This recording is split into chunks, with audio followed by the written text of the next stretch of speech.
स्वागत है मेरे प्यारे मित्रों। जो मेरे चैनल पर नए आए हो चैनल को सब्सक्राइब जरूर कर लेना, ठीक है।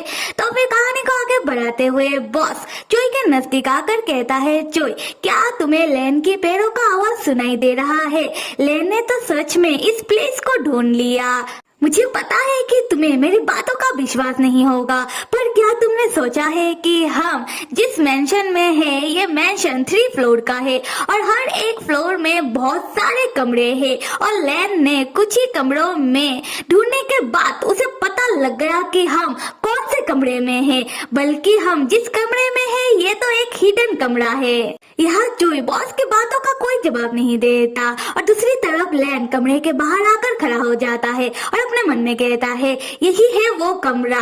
बाहर से देखकर किसी को पता नहीं लगेगा कि यहाँ पर एक कमरा भी है, पर ये कमरा बाहर से जितना छोटा लग रहा है लगता है अंदर से उतना ही बड़ा होगा। लैन इस कमरे तक अपना सुनने की शक्तियों का इस्तेमाल करके पहुँच पाया। खैर फिर लैन कमरे का दरवाजा खोलता है और सामने ही चोई को मॉनिटर के सामने बैठा हुआ देखता है और पास में बॉस को खड़ा हुआ जो लैन को देखते ही कहता है, हाय। उसके बाद लैन जैसे ही दरवाजे से कमरे के अंदर घुसने की कोशिश करता है, उसी वक्त दरवाजे का चारों ओर लोहे का सिक से सील हो जाता है और लैन दरवाजे के अंदर एंटर नहीं हो पाता। फिर लैन जैसे ही अपने पीछे मुड़ता है और पाता है कि दीवारों से भी बहुत सारा लोहे का सिक ऑटोमेटिकली निकल के आता है और लैन को वहाँ वो लोग कैद कर लेते हैं। तब लैन देखता है कि लैन के पीछे वाले लोहे के सिक के दूसरे पार सेकंड गुंडा भाई साहब अपने हाथों में शॉट गन लेकर लैन के ओर पॉइंट आउट करके खड़ा था और लैन से कहता है कि बच्चे तुम्हारी हिम्मत को तो मानना पड़ेगा, तुम सच में अकेले यहाँ आ गए, अब तुम हिलने की हिम्मत मत करना। लैन तब बॉस की ओर देखकर कहता है कि तुम हो कौन और तुम्हें क्या चाहिए? बॉस लैन से कहता है, हे भगवान तुमने मुझे नहीं पहचाना, हम इससे पहले और 2 बार मिले तो थे, तुम मुझे इतनी जल्दी कैसे भूल गए? लैन तुमने ये कह के मेरा दिल दुखा दिया।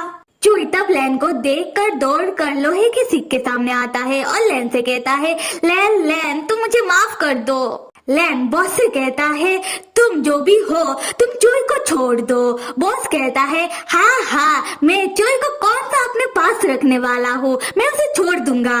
पर इससे पहले मैं तुम्हें बताना चाहता हूँ कि यहाँ पर एक प्रॉब्लम है जिसके लिए लैन मुझे तुम्हारा मदद का जरूरत है। लैन पूछता है कि मैं तुम्हारा मदद कैसे कर सकता हूँ। तब हम देखते हैं कि लैन चुपके से अपने फोन में से इमरजेंसी में किसी के नंबर पर प्रेस कर देता है। दूसरी ओर बॉस लैन से कहता है कि लैन ये बहुत ही आसान है, इसके लिए तुम्हें थोड़ी देर के लिए सोना होगा बस।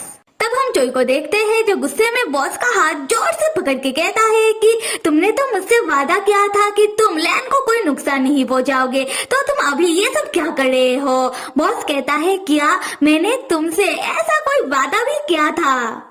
लैन तब अपना दोनों हाथ खड़ा करके सेकंड गुंडा भाई साहब की ओर देखते हुए खड़ा हो जाता है और बॉस से कहता है कि तुम कृपया घर के चोई को जाने दो और मुझे नहीं लगता कि मैं किसी भी चीज में तुम्हारा मदद कर पाऊंगा। बॉस कमरे के अंदर से कहता है कि लैन तुम खुद को इतने हल्के में मत लो, तुम मेरा बहुत सारी चीजों में मदद कर सकते हो और पता है किसी किसी चीज में आगे हमने जो भी किया हुआ होता है उसके लिए जिम्मेदार सिर्फ हम होते हैं। उसी वक्त सेकंड गुंडा भाई साहब लैन को शॉटगन से शूट कर देता है। ये देखकर लैन कहता है कि अरे मैंने क्या किया? तब लैन को बहुत जोर से झटका लगता है और वो बेहोश होकर नीचे गिर जाता है और लैन को बेहोश होता हुआ देखकर चोई चिल्लाते हुए कहने लगता है कि लैन तुम्हें क्या हुआ? उसके बाद हम देखते हैं कि सेकंड गुंडा भाई साहब और बॉस मिलकर बेहोश लैन को उठा करके ही ले जाने लगते हैं। सेकंड गुंडा भाई साहब कहता है कि ये बच्चा दिखने में तो कितना पतला सा है, पर मानना पड़ेगा कि ये कितना भारी है। बॉस कहता है कि हाँ इसलिए तो मैं तुम्हारा मदद कर रहा हूँ लैन को उठाने में, पर वाह लैन कितना भारी है। खैर अभी हम लैन को उठा कर ले जाकर कार में रखते हैं, उसके बाद लैन के साथ वो होगा जो होना चाहिए।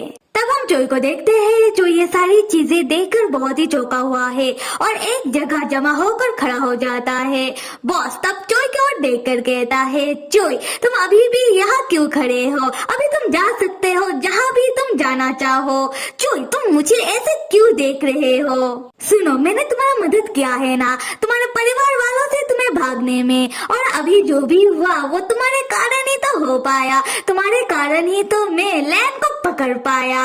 उसी वक्त बॉस को महसूस होता है कि उसके बेलकुनी का खिड़की जोर जोर से हिलने लगता है। बॉस जैसे ही उधर देखता है वो पाता है कि खिड़की के बाहर एक बड़ा हेलीकॉप्टर आया है। ये देखकर बॉस चौंक कर कहता है कि क्या हेलीकॉप्टर यहाँ क्या कर रहा है?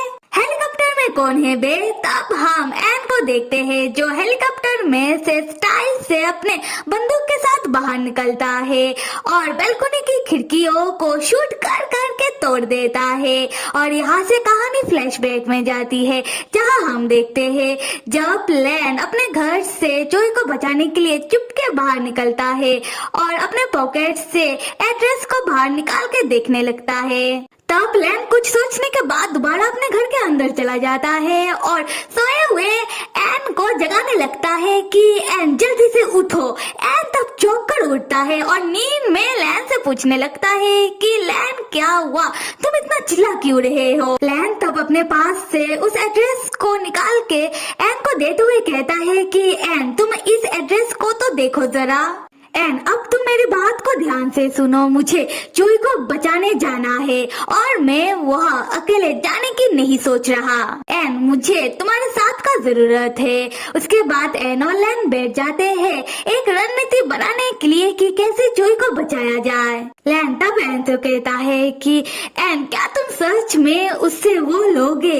एन कहता है हाँ, और मुझे पता है कि कब कैसे और किससे मदद मांगनी चाहिए। लैन कहता है कि एन क्या ये कुछ ज्यादा नहीं हो जाएगा? एन कहता है वो सब छोड़ो और तुम जिस एड्रेस के बारे में जानना चाहते हो उसके बारे में पहले सुन लो। इस एड्रेस में जो मेंशन है वो मेंशन थोड़ी दूर जाने के बाद एक पहाड़ी के ऊपर है और इस मेंशन में आने और जाने का रास्ता सिर्फ एक ही है। और मैं तुम्हारे फोन में इमरजेंसी नंबर पर मेरा नंबर सेट करके रख रहा हूँ। जब तुम्हें वहाँ जाकर जोई मिल जाएगा तब तुम तुरंत इस इमरजेंसी नंबर के ऊपर प्रेस कर देना, ठीक है? लैन कहता है ठीक है। एन कहता है लैन देखो वहाँ जाकर जल्दबाजी में खुद को खतरे में मत डालना।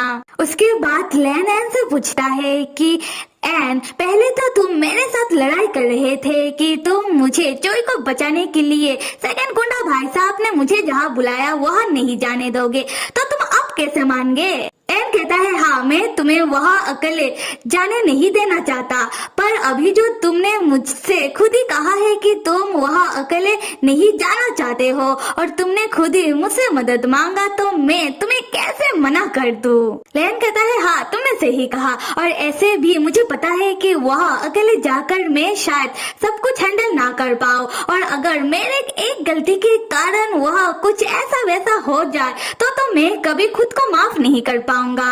और यहाँ मैन को देखते हैं जो लैन के लिए बहुत परेशान होने लगता है और वो लैन के नजदीक आकर कहता है कि लैन सुनो ना, तुम अपना ध्यान रखना। लैन कहता है हाँ, मैं अपना ध्यान रख लूंगा।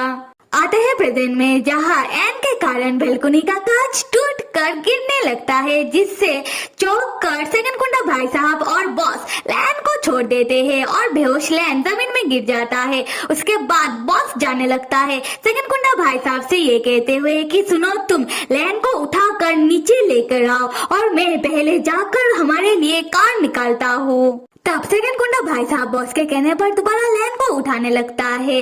उस समय हम जोई को देखते हैं जिसे ये सब देखकर बहुत गुस्सा आने लगता है और वो दौड़कर जाकर सेकंड गुंडा भाई साहब को एक जोरदार धक्का मारकर नीचे गिरा देता है और गुस्से में कहता है कि तुम्हारा हिम्मत कैसे हुआ मेरे लैन को छूने की। उसके बाद जोई लैन के पास जाकर उसे जगाने लगता है ये कहते हुए कि लैन लैन उठो, हमें यहाँ से बाहर निकलना होगा। तब हम लैन को देखते हैं जो जागने लगता है। फिर जोई लैन को सहारा देते हुए उठाकर खड़ा करता है और लैन से पूछने लगता है कि लैन अब तुम कैसा महसूस कर रहे हो?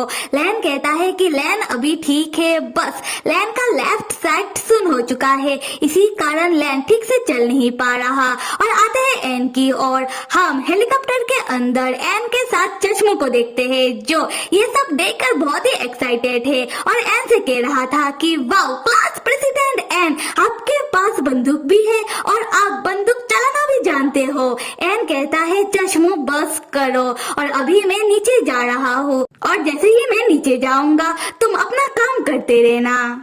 तब एन हेलीकॉप्टर से रस्सी के सहारे बॉस के बेलकुनी में आ जाता है और लैन और जोई के पास आने लगता है। उसी वक्त बॉस भी दोबारा कमरे के अंदर अपने गन के साथ आता है और उन तीनों को एक साथ देखकर कहता है कि तुम लोग कर क्या रहे हो, तुम लोग बेकार के ट्राई मार रहे हो। तुम लोगों को क्या लगता है कि जो चीज मेरा है वो तुम मुझसे छीन लोगे। और एन से कहता है कि तुम यहाँ आ ही गए हो तो एक काम करो कि तुम इधर ही रहो। और यहाँ हम चोई को देखते हैं जो सिचुएशन को देखने के बाद चौंक कर घबरा कर अपने मन में सोचने लगता है कि चोई ने तो बहुत बड़ा गलती कर दिया और चोई तो हमेशा ही गलती करता रहता है और उसका भुगतान लैन को भुगतना पड़ता है। पर अभी और नहीं, अभी चोई को लैन का मदद करना है और अभी चोई को पता है कि कौन लैन का मदद कर सकता है। ये सोचने के बाद चोई लैन को एन की ओर ढकेल देता है और लैन जाकर एन के बाहों में गिरता है और एन लैन को पकड़ लेता है। और आगे कहानी में क्या होता है ये जानने के लिए मेरे प्यारे मित्र आप सब लाइक, सब्सक्राइब और कमेंट करना तो बिल्कुल भी मत भूलिएगा। Till then stay with me and see you.